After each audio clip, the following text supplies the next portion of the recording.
Welcome to Legacy Unscripted, the podcast where sports and business collide. I'm your host, Russ Katzmann, and here we'll skip that fluff and get straight to the hustle. From athletes turned entrepreneurs to impact-driven business leaders, we'll dive into the wins, the lessons, and yes, some of those failures that make legacies worth living. No scripts, no filters, just raw, real conversations to inspire you to stop dreaming about your legacy and start living it. Now let's get into it. Today, we welcome Todd Graves of Graves Golf. Good afternoon, Todd. Good afternoon. How's it going today? I'm doing well, thanks. Gorgeous time of the year. So why don't you just give us a 2-minute rundown of who you are, Todd, and what is Graves Golf? Yeah, Graves Golf. I founded Graves Golf in 2001, and it's based on the single-plane golf swing, which is a golf swing that was discovered by a legendary Canadian golfer named Moe Norman. A lot of people probably don't know who Moe Norman is. Probably there's more people that know Moe now, but over the years, professional golfers have always known who Moe Norman was because he was regarded as the greatest ball striker that's ever played the game. And so the avid golfers and the professional golfers would run into Moe and see this guy hit a golf ball and recognize how incredibly good he was at playing the game of golf. And he's from Canada, and he had won almost one of every 3 events that he played in, both as an amateur and a professional golfer in Canada. But he never really, some people would consider him maybe autistic. He was never really diagnosed, but he was reclusive. He was never married. He didn't have a lot of friends. And he basically lived a life of kind of obscurity, but he hung out around. He loved the game of golf, and he was such an incredible player. And guys like Lee Trevino and even Tiger Woods have recognized Moe, saying how incredibly great he was at playing the game of golf. BJ Singh called him God's gift to golf, and that's who Moe Norman was. I befriended Moe back when I was a struggling professional golfer. I became friends with Moe in the early 90s. And realized this incredible talent, but not only just the talent of Moe, but I recognized that what he had discovered in his the way he swung a golf club was really biophysically the perfect way to play the game of golf. So I basically became friends with him. I spent 10 years kind of honing my knowledge and ability to figure out what he had discovered and what he did. And then I built the company around it starting in 2001. And for the last 23 years, we've been teaching, thousands of golfers around the world how to swing like Moe and swinging on we call it a single plane swing, but basically teaching Moe Norman's single plane swing to thousands of golfers. I launched a video in 2010 called The Single Plane Solution, and we sold over 1 million copies of that video, both hard copies and online. And that was kind of, I started in 2001, but I don't think our company really launched itself until 2010 when we can talk a little bit about that, some branding stories that I have about how we got to that point. I think it'd be interesting, but that's when I think the company really started getting its feet down and growing in 2010 when we launched that product. So the solution at that point, single plane solution, the video for it, I mean, that's pre-social media, that's pre all this kind of stuff. You're talking 2010. How did you get that out there? I mean, 1 million copies is quite a bit. Where'd it come from? Yeah, it's interesting because, from a business standpoint, I think a lot of this conversation, I can't help but talk business. I mean, it's just it's in the DNA of being an entrepreneur, right? And so you can, if you have a skill, like obviously I'm a very good and skilled golf instructor, and I have a lot of knowledge, but that doesn't do you any good at all if you can't get it out there, right? If you can't put it out there. And so I had a product. It was interesting. My brother, actually, I have to give my brother a lot of credit because my business partner, we were doing a golf school in Albuquerque, New Mexico. We actually launched our company because a friend of mine called me and he said, "Hey, I got a group of 10 guys. Would you come teach us?" And so I'm like, I can't handle 10 people on my own. So I grabbed my brother. We threw our equipment into a car, and I think we might have had a kind of an SUV at the time or whatever. And we loaded this car up. We drove to New Mexico, and we taught these 10 people over 4 days. And we're driving home, and, you know, it was pretty financially, it was kind of nice. And I told my brother, I was like, that wasn't a bad gig, right? That was a pretty good gig. So we kind of launched our company from that one golf school we did. But my brother was smart enough, and we kept going back to New Mexico. We had this kind of 7-hour radius from Oklahoma City. Wherever we could drive in one day and make it home in a day, that was kind of where we would go do golf school. So we built this hub around central United States. And so one day my brother just threw a video camera up, and I do presentations at the schools. I do ball striking exhibitions at all the schools, demonstrating Moe's swing.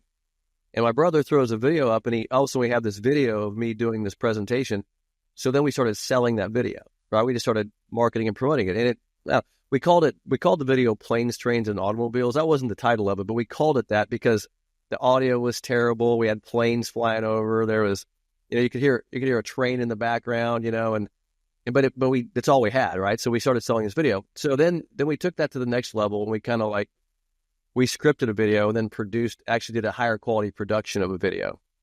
And that was like our second video. And then I'm like, that one did pretty well too.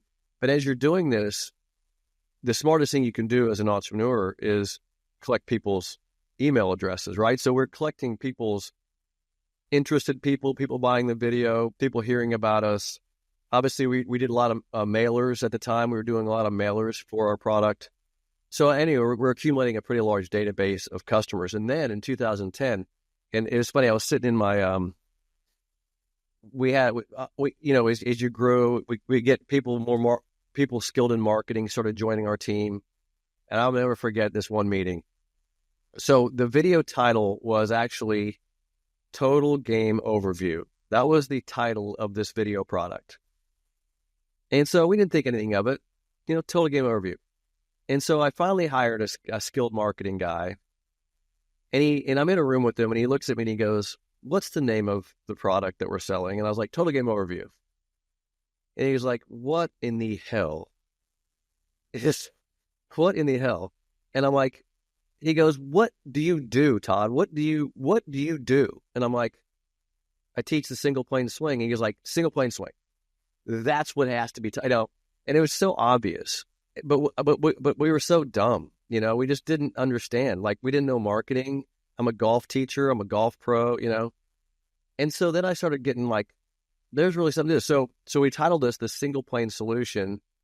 The Secrets of Moe Norman, I believe, was the name of it. And just the title alone, you talk about branding and just brand identification, who you are. Your products need to tell people who you are, And obviously, Total Game Overview wasn't quite it. So that was a big lesson for me, is just going, man, who are you? What are you to your marketplace? What value are you creating in the market? And how can people know right off the bat who the heck you are?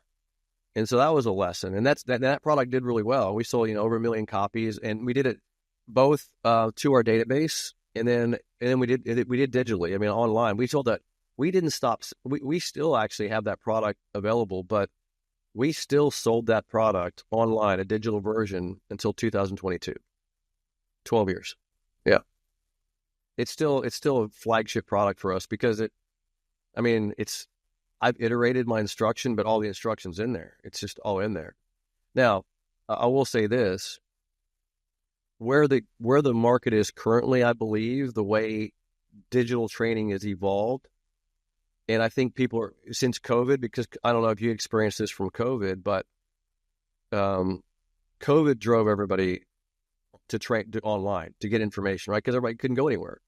We grew dramatically in COVID. Our company, people just approached us and said, "We want to learn all the stuff you got online." So we built we had to ramp up pretty fast to build our online platforms for training. But one thing that I see digital training going now is it went from do it on your own to, figure it out on your own. Now it's gone to do it with you. I think it's more of a do it with you scenario.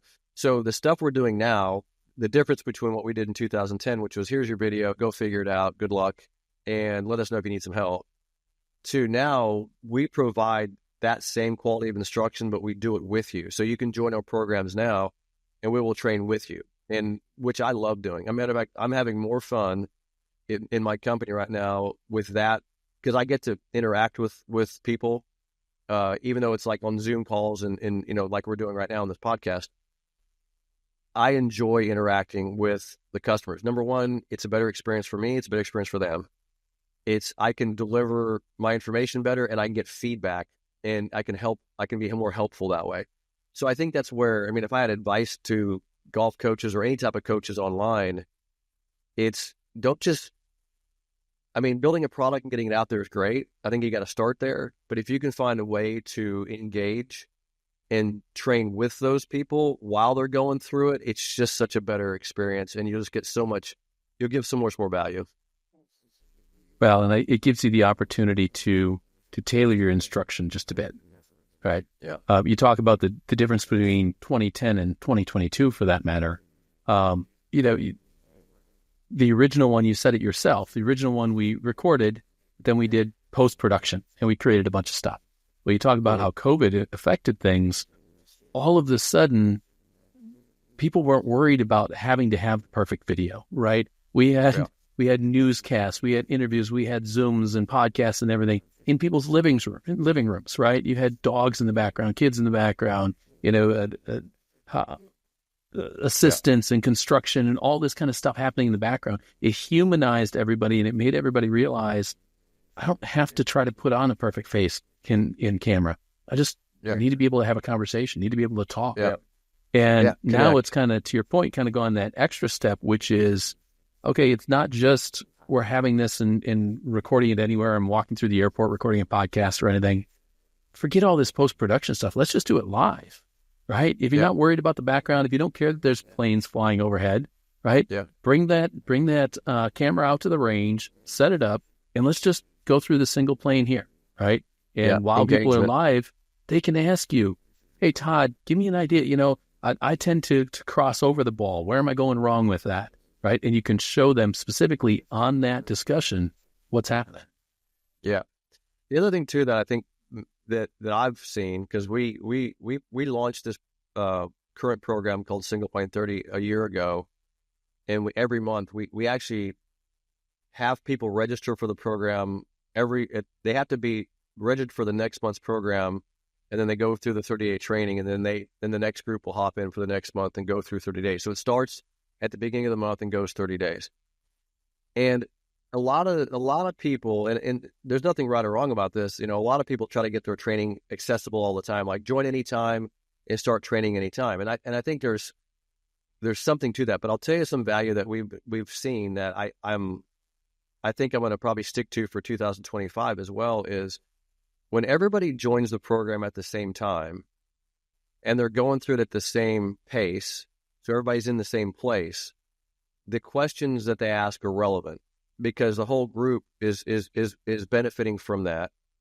And me as a coach, coaching the group, if you have a group of guys and one guy's advanced and one guy's a beginner, and the advanced guy is asking stuff that the beginner has no idea what you're talking about, it disconnects the group a lot of times. So you're like, why am I sitting here listening to how to grip the club discussion when I'm trying to learn how to shape a golf ball?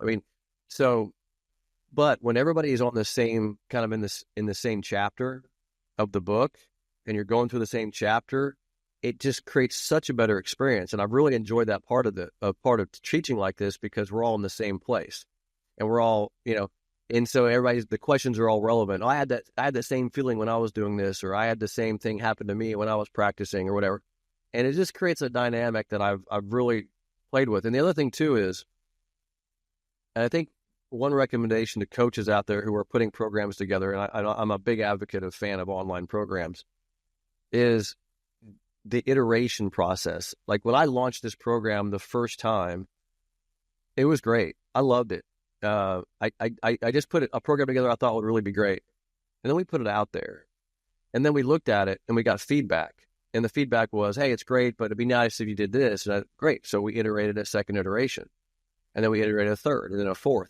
I think we're on like our 6th or 7th iteration. Now, we haven't redone the whole program. We just added to it, tweaked a few things.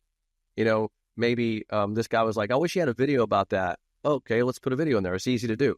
And my advice is don't try to get it perfect at first.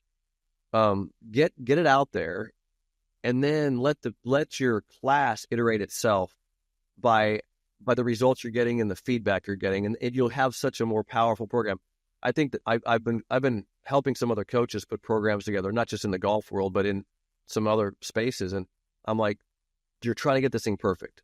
Don't get this thing perfect. I go, that's the mistake is you're going to spend all this time trying to get, just like you talk about the perfect video. Don't even do that. Just shoot a video.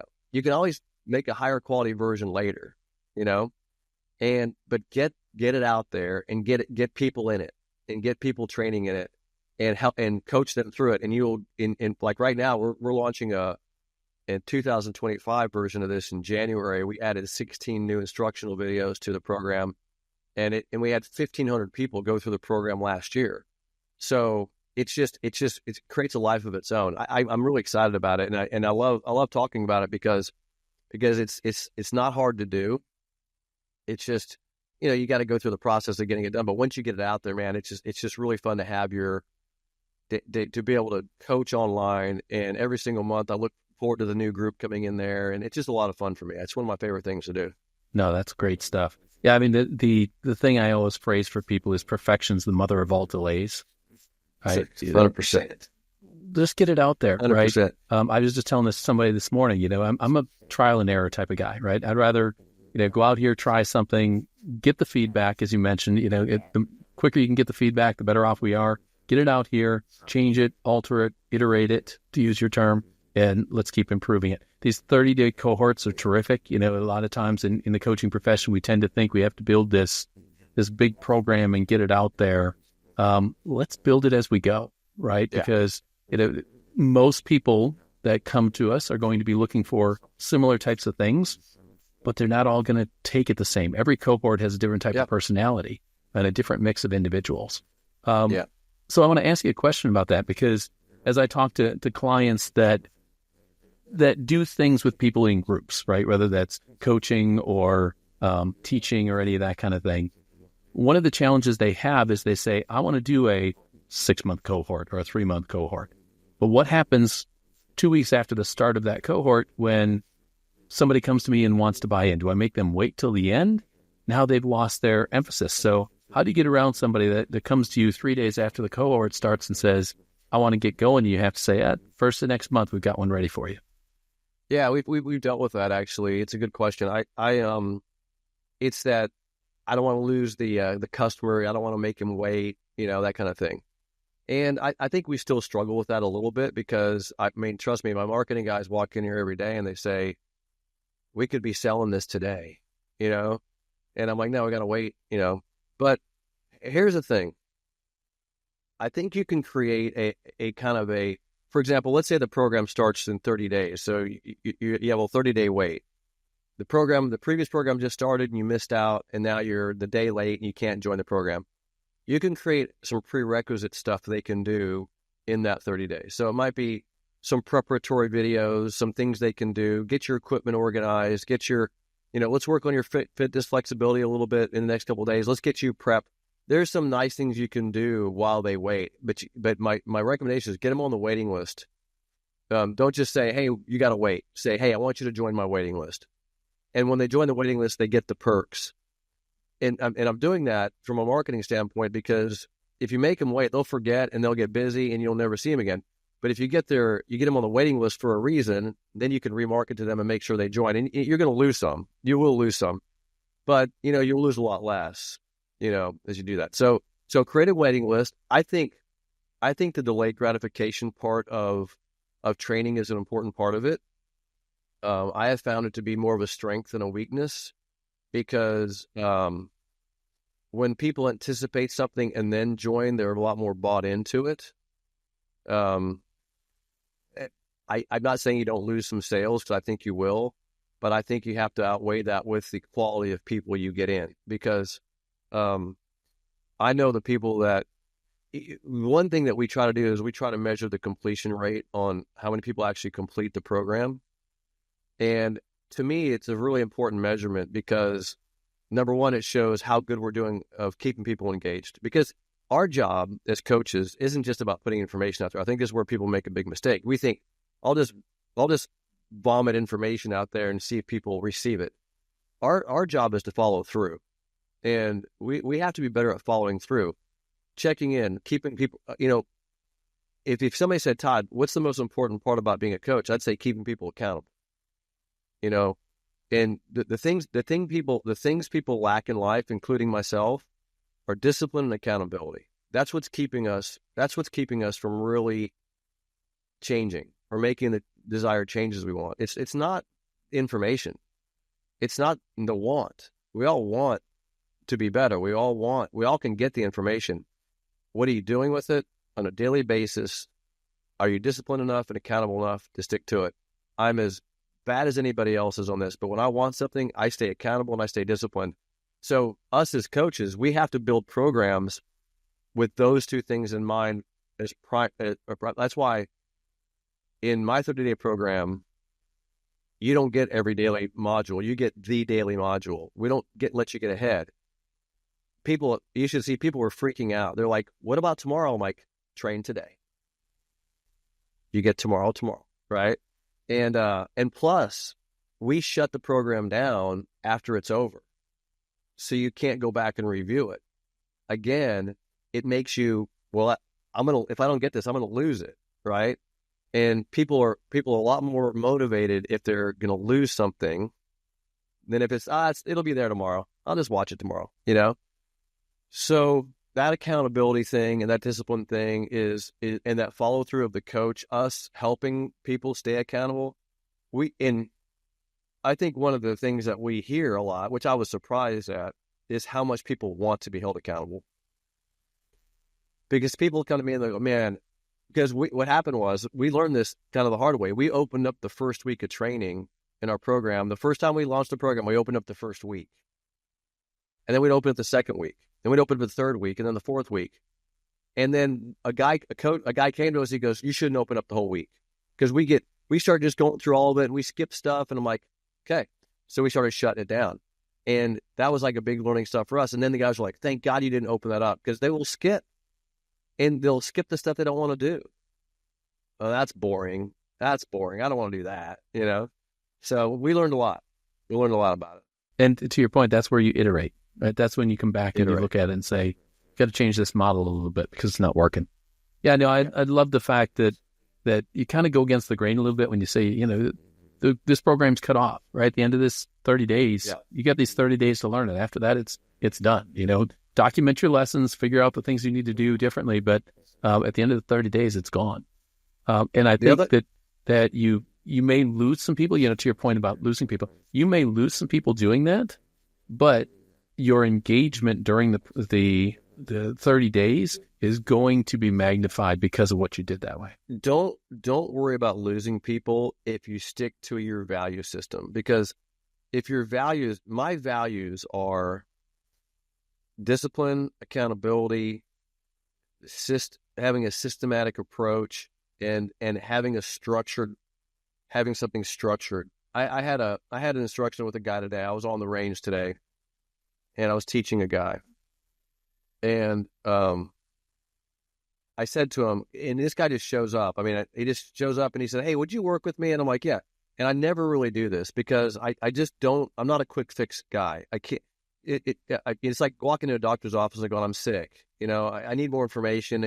I need to figure out what's going on. We need some x-rays, but anyway, this guy said, listen, I'm going to put you in my 30-day program, which starts next month. So you got to wait a couple of weeks, but it's going to start. I'm going to put you in that. No charge. I just want to put you in the program and I want you to go through it. And then I want to spend some time with you. I want you to go through the basic training first. But one of the things that I've learned is that, I think what's important is to have a fundamental baseline of what you train, what you teach, which I call a model. So here's your model. And that's kind of your value system. That's kind of like, I don't break my rules of my model. These are my rules. I have rules of what you should do when you swing a golf club. There's basic fundamental rules. Now, the program in 30 days teaches you all of that, but it also means that you should go back through that same program again and again and again. It's not a one and done. It's the rules. And if you keep following these rules, it'll just make you better and better and better. It's not like, hey, I got another 30-day program to make you even better. No, this is the fundamental rules. And once you get these rules right, you got it, right? So what we see happening in our program is that people will take the program for 30 days, they'll take a month off, they'll do it again. And they'll take a month off, and they'll do it again. Because they like the accountability, the structure, and the training. And I go, this is exactly what you have to do. But by the way, you just learned the formula of great athletes. That's exactly what great athletes do. Great athletes don't reinvent the wheel. They have a fundamental way they train over and over and over again. And we have a motto around Graves Golf that it's success is boring. Because it is. Because the same training over and over again is boring as hell, but it's not boring.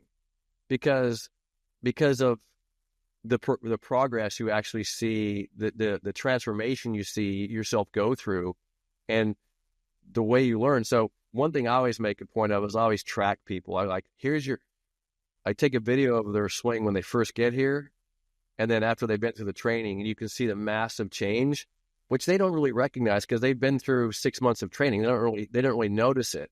But you're like, look at you where you came from, look where you are now. They're like, wow. You almost see it's like a weight loss clinic. It looks like they've lost 50 pounds, Anyway, it's some of the fun we have, but I don't be afraid to have a program that is your core values. And that's just what you teach. And by the way, that's what differentiates you too. No one does what we do in the golf industry. Nobody. Matter of fact, I'm working with Golf Digest right now.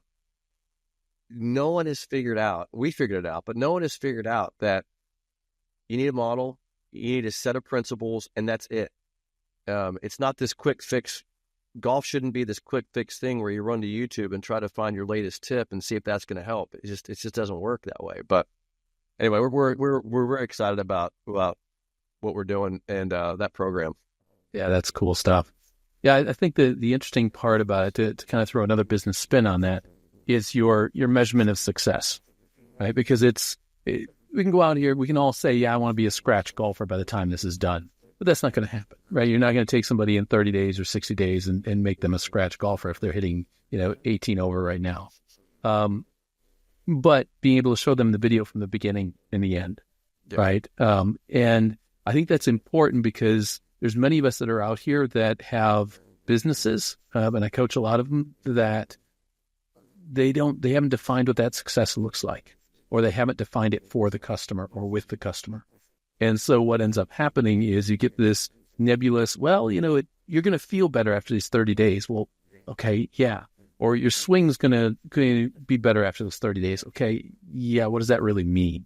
How do I sell I'm going to swing better? That doesn't make, but if you say, this is what it's going to look like at the beginning, and this is what it looks like later on, do you think you've made some progress? Well, yeah. I am, right? Yeah. Well, it's why you have to have a model. I don't think you should do anything without figuring out how you're going to measure it first. Like, I don't think you should even start it.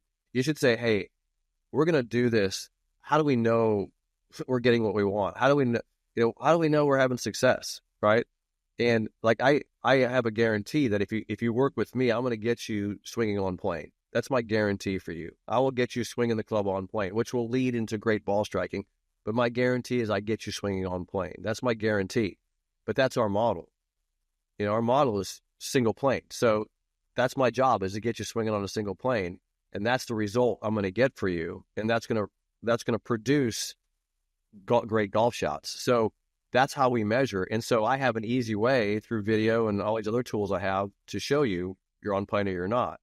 But that's a requirement. And but I think that you got to think through whether it's any form of business. Maybe it's marketing that you're doing, online marketing. Maybe you're doing some PPC advertising. Whatever it is, you got to figure out, hey, when do we know we're having success, and when do we know we need to adjust this? And that should probably be prerequisite to even starting the thing? What's the measurement? And so,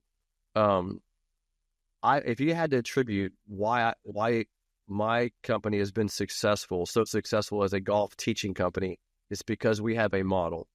Because the model tells you, first of all, it gives the customer extreme clarity on what they're going to get when they come here. And hey, it may not be for everybody, right? I mean, you can't. I don't expect that everybody in the world is going to want to come to me, but I know that, hey, if you do come to me, this is what I'm going to provide for you. This is the service I'm providing, and this is our result we're going to give you is based on this model, the single plane swing of Moe Norman. This is what you came here for. So I think it's so clear, and so but what's interesting about it is we actually, and it's not as much as it used to be, but if you were to go to the PGA show and put all the golf instructors there in a room and say, Todd Graves, what do you think about Todd Graves? They would say, oh, that guy. They would say, that guy only teaches one thing.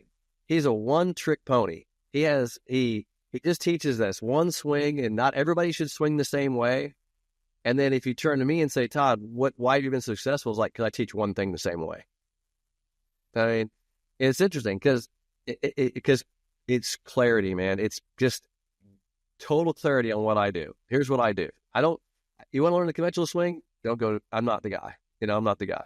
So it's interesting. No, that's great. And it's such a deviance from what so many people are doing now, right? They're throwing spaghetti against the wall, hoping something sticks. Yeah. They throw videos out there, content out there, hoping somebody sees something that connects to them or something goes viral, right? And I've seen those businesses when their video goes viral, and a lot of times they're not equipped to handle the back end of it, right? Yeah. And they get burned on the backside because all of a sudden they got exactly what they wanted. They wanted a viral video, and now they can't fulfill, right? They sold 10,000 units in one day, and it's like, well, how am I going to fill that? Well, that's what happened. It's funny because it brings up I had this friend of mine who was writing a book, and I wrote a book in 2015, and the thing about my book, it came, 4 years after the single plane solution. So I had built a lot of depth in my product line. So I had, training aids, golf schools. I have lots of products.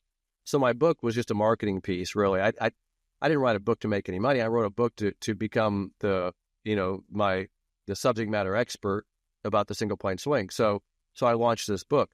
But I had this buddy of mine that was writing an instructional book, but he didn't have any products. Like, all he had was his book. And I'm like, I wouldn't launch a book if I were you. I said, I wouldn't do it. I go, because what you're going to do is you're going to put your book out there, and people are going to be like, man, this is really good stuff. This stuff's really interesting. I really like this guy. What next? And you got nothing for the guy. You got nothing, I go, I would actually build some products.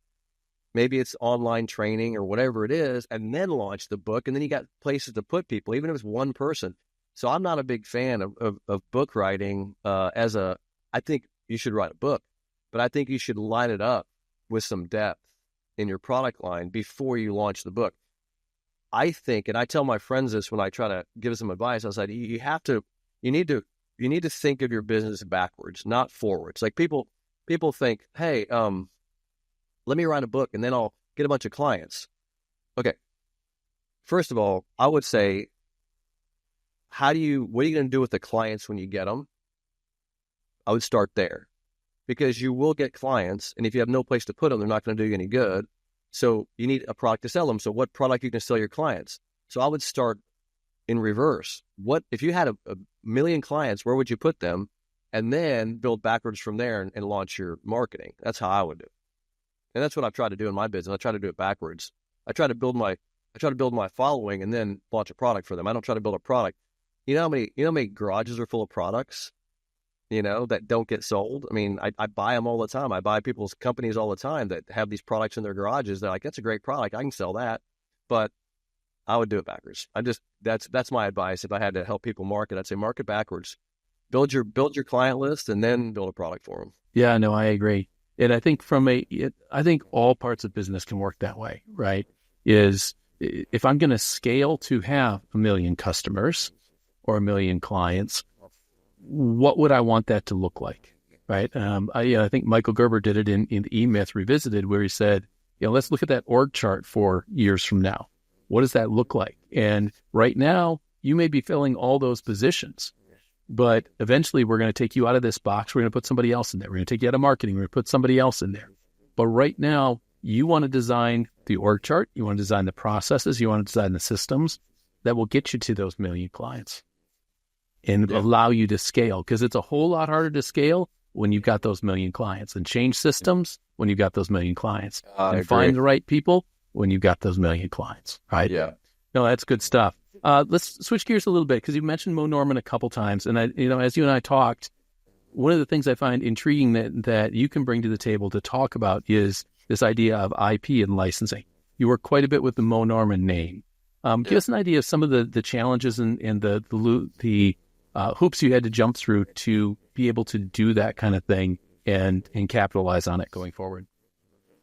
Yeah, no, I love talking about this, because I invested a lot of time and energy and blood, sweat, and tears into trying to figure out the hard way, really, what it meant to be in the world of intellectual property. Because when I was Moe's protege, so for 10 years I spent with Moe, but there was companies that were using Moe's name and likeness while he was alive, a company called Natural Golf.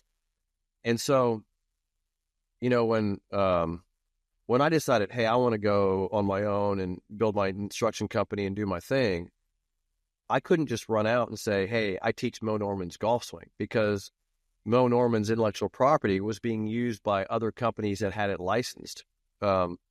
So what happened to me was, but then again, I still had a story with Moe. It's like I can't tell my story, Moe's my friend, whatever. So what happened was, and this is where this is a pretty good story. I was what was I doing? Oh, so the company Natural Golf that had a license with Moe, and Moe was alive at the time. I'm trying to, my timeline might be messed up here. Well, Moe passes away in 2004, but there's still this existing license between Natural Golf and Moe Norman that existed until 2006. And I had Moe was my friend, so every time Moe signed an agreement, I would see what he signed and have a copy of it or whatever. And I was involved with a lot of those processes. Well, here I am using Moe Norman's name, kind of. I have a relationship with Natural Golf, who has a license with Moe Norman. And then you have this estate sitting out there where Moe's IP is in this estate. So this is what the stuff that goes on. Well, I get a cease and desist one day from Natural Golf saying you can no longer use Moe Norman's name, and you can no longer use the Natural Golf name. And so you can't use our IP, basically. And so I'm like, oh, what is, I've never been sued before. I'm about to get sued for this. What's going on? So I'm like, okay, it's kind of stressful. So I had worked for Natural Golf for a number of years, so I called an attorney in Chicago. That's where the company was headquartered. And I asked the attorney who I knew, who worked for Natural Golf, I said, I know you can't represent me because you represent Natural Golf, but who would you never want to fight with in Chicago? Like, who's an IP firm that you would never want to have a battle with? And he's like, Roger Stein. He goes, I do not want to fight against Roger Stein. So I called Roger Stein. I said, I need your help. Well, no one, believe it or not, had ever trademarked Moe Norman. Now, Moe had been a commercial figure since the late 80s, and maybe his whole life, because he was well known in Canada, but no one ever secured his intellectual property. So I trademarked Moe Norman. And then I went back to Natural Golf and said, now you can't use Moe Norman. And so then the estate got involved. Moe's estate got involved. And I get this call from his estate saying, how can you do this? Like, how can you go trademark? I said, because I'm using it commercially, and I'm the first one to use it in the United States commercially and trademark it. I said, but I'll tell you what I'll do. And by the way, just so you know, the legal team that I hired out of Chicago, later on I hired O.J. Simpson's legal team in L.A., so I had these high-powered attorneys on my side and all this stuff. So that was a big lesson for me, is get the right legal teams around me. But when I was dealing with the estate and they were mad at me for, how could you betray Moe Norman by capitalizing on his IP. I said, I will give it back to you. I said, I will give you and the estate Moe Norman's trademark under one condition, that I have perpetual use of that mark for as long as I want it. And I will give you a percentage of all the sales. So I built this entire way of compensating Moe's estate by use of his name, and I gave it back to the estate. So I trademarked it, and then I gave it back to the estate. So I worked out this whole deal. And then in the same process, I went and bought the assets in Natural Golf. So I cleaned up. And this is where I spent a crap load of money cleaning up all this IP so I could use and own Moe Norman. And then I went back to the estate and bought it all back from them. So anyway, but I guess the lesson here is that it'd be smart to go hire an attorney, which obviously I would have been smart to do this, and say, listen, can you please help me figure out what IP I need to protect going into business and get ahead of this a little bit? Because when you're behind that 8 ball, I got sued. I had cease and desist. I had to go navigate, negotiate, hire lawyers, all back end, right? And I learned a lot in the process. Now I don't do anything without calling my attorney and going, okay, I need to figure out this intellectual property thing. What's going on with this? And I start from that end. So the key to intellectual property when it comes to a guy like Moe Norman is, it's kind of like Elvis Presley. You can't just go out and use anybody's name and sell products. Now, if you want to go talk about them on a video, no problem. You can go talk about the person. You can go say, hey, I was friends with him. But the minute you try to sell a product using that name, you're going to have intellectual property issues, with me anyway. So anyway, that's kind of my long story short of how I stumbled into my somewhat education of intellectual property. But now I own all of Moe Norman's IP. And it's funny because people on my YouTube channel mostly will say, how can you take advantage of Moe Norman's name? I was like, because I own it. Because it's like I own Moe Norman. And if you want to use it, you got to go through me. If I want to use it, I have it, it's a trademark I have. If you want to use his likeness, his image, it's his right of publicity issue, I own all of that. But that's what you need to do. And my advice is you need to go nail down your IP. And the second part of that conversation is this. It's really all you got. I mean, at the end of the day, just like this podcast we're shooting, this is going to be IP for you, right? This is intellectual property. And so, you'll have my, I've agreed to do this, so you have my license to do this. But when you build your business, it's really all IP that you have.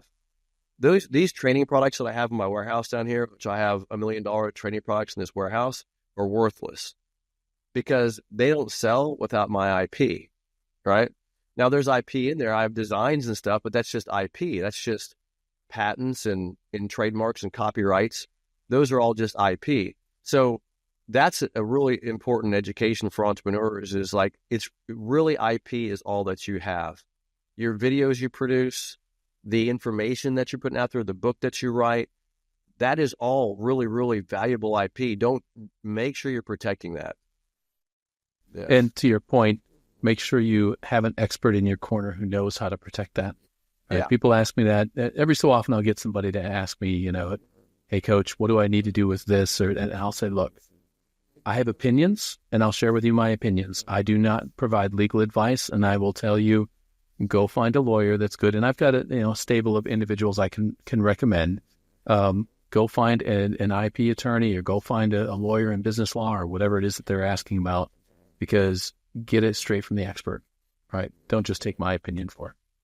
The other thing too is you have about a 2-year window. This is where it gets kind of the gray area, because if somebody's using your IP and you find out about it and you don't do anything about it, and they've been doing it for 2 years, the judge is going to come back and say, why didn't you do something 2 years ago about it? This guy's built his business around your IP, but you didn't do anything about it, so we're going to let him keep doing it. So you have to be careful, because I ran into some of those issues as well. So it really needs to be something that's paid attention to. Gotcha. I like it. So talk to me a couple more questions and then we'll wrap up. But give me an idea of some of the issues that you're running into now. I mean, you've got 20-something years underneath your belt building this thing. So We've talked about some of the lessons along the way. As you look forward, what's challenging you today? You know, from a business perspective, it's really easy to answer. It's just the systems we have. You know, scaling your company. You know, we went from 1.5 million to 3 million to 5 million to 8 million to almost 10 million. And being a $1 million company was so easy. I could handle that. Being a $2 million company, not too bad. 3 million, we started running into some stressful issues with bandwidth. You just, you know, how do we keep up? We got to 5 million and it's a shit show. I mean, it's just, the systems were breaking, the platforms we're using couldn't handle the volumes, the staffing, we had the wrong people in the wrong places. We still have those problems. Now we're at the $8 to $10 million mark, and that's almost double the problem. So we're in a mode right now. I don't know how much we can continue to grow if we don't get our systems figured out. So I'm kind of like, okay, and I'll give you a good example. Like, it's not just having a system in place; it's having a documented system in place. Having it documented, because we have lots of really good systems in place. And if you go down to my brother and you say, "Hey, tell me how you do this," he'll be like, "Boom, boom, boom, boom, boom." He'll tell you exactly how to do it, but no one else knows how to do it. You know, and he'll be like, "Yeah, I can do that in 5 minutes." I'm like, "But nobody else can, and you can't show me how to do it, right?" So the key is really documenting. Is not only having the system, but having it documented and well documented so that you could hand it to somebody else if you needed to. That's where we're at right now, is trying to document systems. Number one, we're having to build some systems, but number two is document the systems that are really working so we can scale. And that's a big challenge for us right now, because we're at that growth phase where we can't really go very far until we get that. And then the second, I think, problem we're having is just being able to have the people in place, the right people in place to do it. And I'm trying to solve that one going into next year, is get a few more people in place that can really take on the right people. We're notorious for taking a golf instructor and going, "You're now a marketer," right? It just doesn't work. It just doesn't work. I mean, it'll work in 5 years, but we don't have 5 years, you know? So. Well, the industry right people, as a whole has a habit of doing that, yeah. right? Even the golf course is private, public, doesn't matter. You know, who do we make general manager? Oh, it's the guy, the old pro who came home who, you know, they're teaching, you know, lessons and stuff. Let's put him in charge of the pro shop. Oh, he did well in the project, but let's put him in charge of everything. Doesn't know how to run a restaurant, doesn't know how to run a bar, doesn't know how to build membership. Yeah, that's something we could talk about that quite a bit. Yeah, we talked about that last time I talked to you. Yeah. Yeah, that's exactly right. So the people thing is an interesting one, because especially coming out of COVID, right? These last handful of years, you know, 3-4 years ago, I think everybody's aware there was such a shortage of labor that we had to hunt for bodies. Anybody who was trying to find a marketer or something like that, you couldn't find anybody, right? Yeah. So instead, you know, you wanted an A player, you settled for a C, right? Yeah. Just give me a body, somebody who's done some of this in the past. And that's no offense to the C players, but if you're looking for an A and you get a C, you can't give them the responsibilities you give an A player. So now we see a lot of these companies going back and reviewing their staff, saying, "I've got the wrong people in the right places, or the right people in the wrong places," and you can't stop it and say, especially when you're growing from 5 to 8 to 10 million, you can't pause and say, "Okay, wait a minute now, let's take these people out and put the right ones in." Yeah, becomes an issue. Very big issue. We're in that mode right now. We're struggling to, number one, find the right people. Like, I just hired a CFO about 4 months ago. I should have done it 10 years ago, right? But I was so in the weeds with it, and I was so intertwined with how that part of my company worked that I just lived with it, you know. And then when I finally found the right guy to come in to handle that and looked at what he actually does, I'm like, oh my God, that's so valuable. And it's so helpful. And I think the other way to look at it, that maybe some of the entrepreneurs out there can look at it this way is, and I actually had this discussion with my team this morning. You don't want me as the CFO of this company, because that is not a talent of mine. And not only is it not a talent of mine, the company cannot get 100% of my talents if I'm doing that. So what we need to be doing is looking at your talent and going, where's your best value for this company? I need to keep you there and find that other crap, somebody to take care of that. If you're taking care of the other crap, it's not the best thing for the company. And that's what I keep stressing is, I can do anything in this company. I can run board meetings. I can go clean the tee box. I can clean this building, right? But is that really the best use of my time? And is I need the company get the best out of everybody that's in the company. So we're in that. I'm not saying we got that figured out, but we are constantly trying to figure out how to get the right person in the right place so that the value can come out of the people that are in the company. And I'm very, very sensitive to that personally, because I find myself, as you do, an entrepreneur, doing all the stuff that you see need to be done, going, why am I doing this? Do you think, let me ask you this, do you think, is leadership just really hard to find? Because I'm struggling with leadership. Like, I'm just trying to figure out who's going to step up and be a leader. And they seem to evolve themselves, and some people just aren't going to go there. And I had this conversation today with my team. I was like, some people just step up and lead just naturally. It's just a natural thing, And the hard part about finding that leadership is it's not something you can just put on a resume and say, oh, I'm going to check the box. This guy's a leader, right? Yeah. You don't do that, right? It's not like a degree. You can check a box because I've got a degree. You can check a box that I've got 5 years of experience. Can you check a box that I can lead people through tough situations, that I can make the team better than what it was, that I can get more out of them than anybody else? I can't check that box, right? You've got to prove it. And so you've got to go with those gut feels and those intangibles, that stuff that happens in the limbic part of your brain that you can't quite get your words around. But darn it, I know it. This guy's going to be a leader. He just looks, walks, acts, talks just like a leader. I know. It's one of those things that I observe this with the people in my team, and I'm like, that guy just steps up. He just steps up. He can't help but lead, right? And there's that guy that sits over there, and I remember one time I had this marketing, we hired this marketing young lady, and I was reading some of the emails that she had been putting out, and I wasn't happy with the way the emails were branded.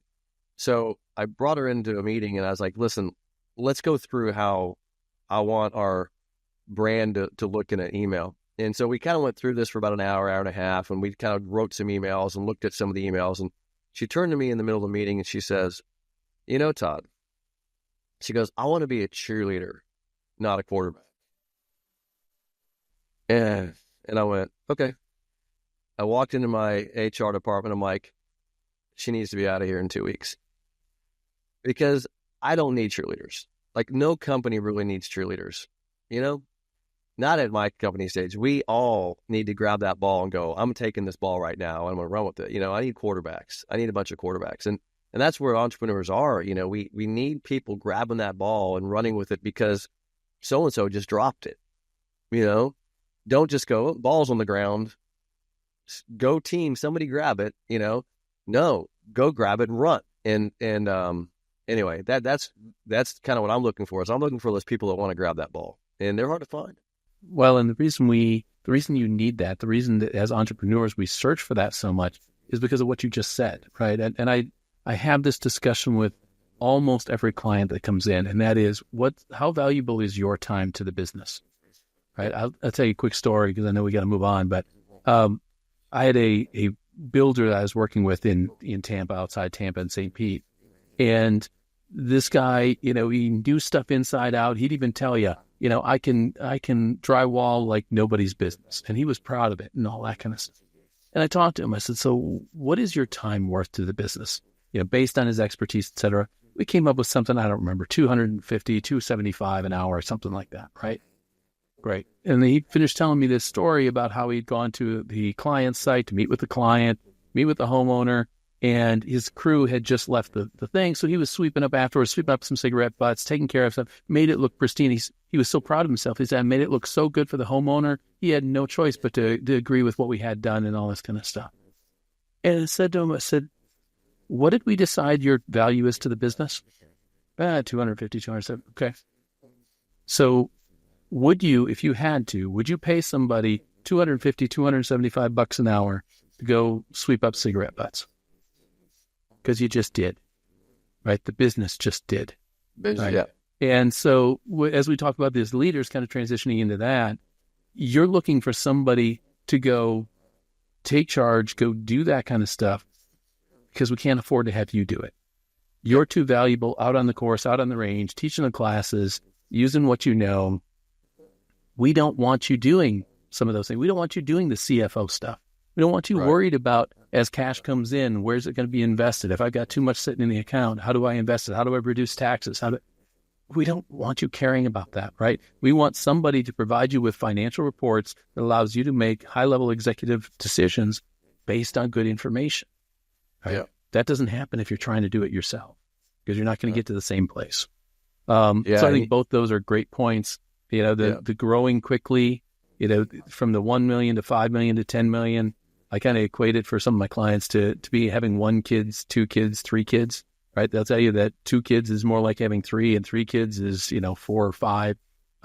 It's not incremental. It's not a straight line. It is parabolic, and it can get crazy when you start getting above 10 million to 20 to 50 to, and it's good problems to have. When we start out, $500 or $5,000 is a big deal for us, right? Yeah. And I tell people all the time, just let's get through this, because you're going to reach a time where it takes $50,000 for you to get worked up about, or it takes $5 million for you to get worked up about.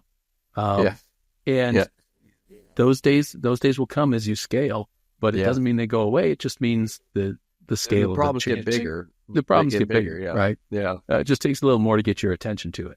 It's cool though, because you do become more sophisticated. Like back in 2000, I don't know how much time we got. I'll tell a quick story though, but I was running a golf school program. We built when we go to a golf course, we usually lease space. So we'll lease this space from a facility, let's say in Orlando. We've been doing it since 2007, Orlando, same golf course. We have this space. And we just go rent space for 3 or 4 months and pay them a fee. And then we'll leave at the end of our season. And we may use the facility once in a while, but generally we're just renting the golf course. And so here in Edmond, Oklahoma, I lived here and I wanted to have a teaching center. So I came to the golf course, the local golf course, and I said, I want to build a building on your property and operate my business out of here. So I built the building and they leased it back to me for nothing. But I built the structure here. And so I just ran my business and just paid them a lease from 2003 to 2017. In 2017, a group came in, found out that the golf course was actually residentially zoned, shut the golf course down, and was going to just bulldoze it and build houses on it. They bought my lease out, and they just kicked me out. So I moved over to another golf course here, didn't build a building there, but just leased space at another golf course that was down the street.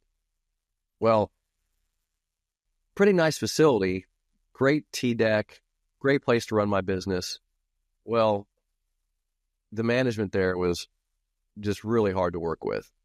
And one day we had a 30-person event, which is a pretty big event for us. People flying in from all over, coming in for training for 5 days, plus instructors, which is going to take up quite a bit of the tee deck, not the whole thing. And then we use their inside space for our conference room. Well, they came to me 2 days before the event and said, Todd, we just signed a contract with the NAIA Golf Championship. You can't use the range or the facility or the clubhouse for your event next week. This was literally 2 days before my event. And I got people coming in from all over the world. And I'm like, this isn't good. And so I literally went down to the other side of the range and I bought mowers in and I mowed down my own tee. I redid a whole tee deck in 2 days, brought in a whole fleet of golf carts because I couldn't use their carts. Anyway, it was awful, but we made it work. But I turned to my business partner and I said, this is never happening again. So I drove over here to this old golf course that's closed down and I bought 72 acres of it. I said, we're gonna build our own training center. We're never gonna have this problem again. Which was, we just moved into this place this last year. So I guess my long story short is that it's a never-ending list of things that are going to happen to you in business, right? And you've got to just keep trying to solve these problems as you go forward. You're going to have them. There's no way around them. There's just no way. And it's how you kind of approach it and deal with it and navigate your way through these things, And I can tell you right now that I had no idea how to buy land. I didn't know the first thing about buying land 5 years ago. Nothing. I couldn't tell you how to look at a floodplain, an ALTA survey. I couldn't tell you how to navigate a PUD. I couldn't tell you anything. And today, I know a lot about buying property, land, both commercial and residential, to the point where I'm developing a whole piece of this property with homes right now. So you don't know where your exploits are going to lead you. But I think if you look at it as opportunity, because there is an opportunity in there, even though that day they told me that the NAIA championship's kicking us off the golf course and we can't use it, how frustrating and pissed off I was to be put in that situation. But at the same time, I look back at that and go, it's the best thing that ever happened at this point, right? So be careful on what you judge as being like really, really bad, shitty things that happen, because generally that can be a massive opportunity to take advantage of. So anyway, I just want to tell that story because there's all that kind of stuff that happens to you, but don't look at it all as like really, really bad, because at the time it is. At the time it's like, oh, this is a nightmare. But that nightmare, there's a real opportunity at the end of that nightmare if you're willing to kind of work through it. Yeah, no, I think that's terrific. And I think that's probably a good place to wrap it up for today. Yeah. Todd, I appreciate the time. Of course. Yeah, I love it. Thank you. You're welcome. So that's a wrap for this episode of Legacy Unscripted. If today's conversation sparked something in you, don't just sit on it. Take action and live your legacy. Make sure to subscribe, leave a review, and share this with someone who may need to hear it. And if you've got a story to share or you just want to connect, you know where to find me. Until next time, keep it real, keep it bold, and keep living your legacy.